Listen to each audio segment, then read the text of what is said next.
80 की स्पीड में है। 400 शब्द। एक निस्तब्ध रात्रि थी।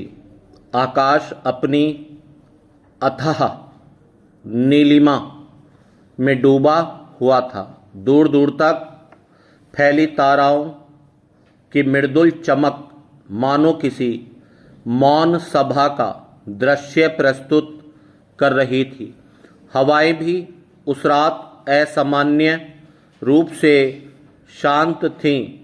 वृक्षों की पत्तियां स्थिर खड़ी थीं, जैसे प्रकृति स्वयं किसी गहन विचार में निमग्न हो।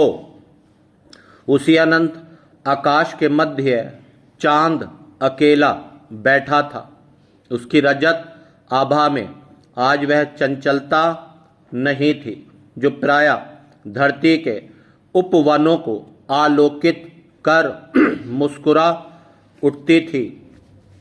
उस रात उसकी उजास में एक अव्यक्त विषाद घुला हुआ था। उसने अपनी चांदनी को स्याही बनाया और बादलों की धुंधली चादर पर धरती के नाम एक पत्र लिखना आरंभ किया। Para change. प्रिय धरती, अनंत ब्रह्मांड की इस निर्जन परिधि में मैं युगों से तुम्हारे चारों ओर घूम रहा हूँ।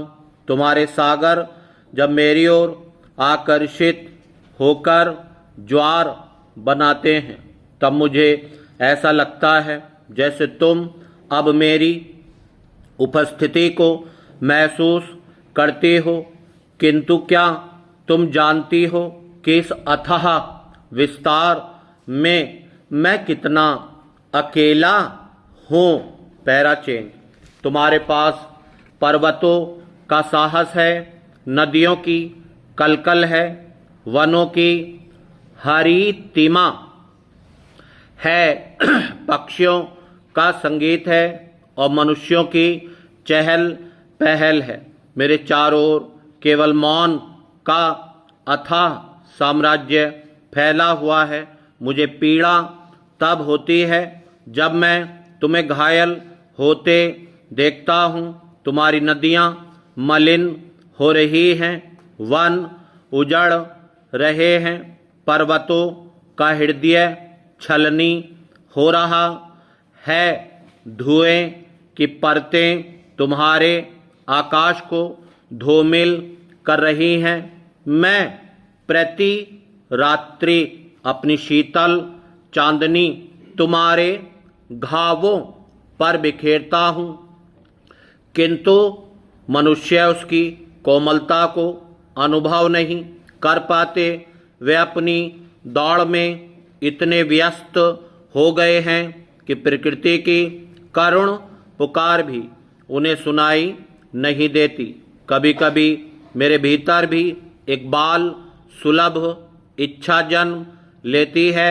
मैं चाहता हूँ कि एक रात के लिए मैं तुम्हारी मिट्टी को स्पर्श कर सकूं, किसी नदी के तट पर बैठूं, किसी वृक्ष की छाया में विश्राम करूं, वर्षा की बूंदों को अपने ऊपर गिरते हुए महसूस करूं।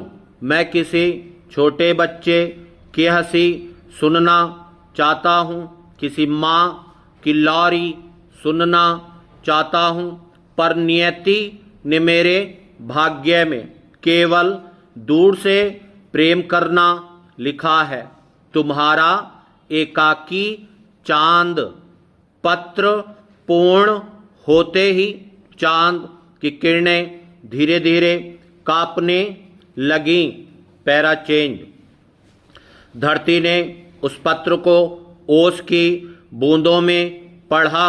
उसी क्षण किसी नदी का जल असामान्य रूप से शांत हो गया।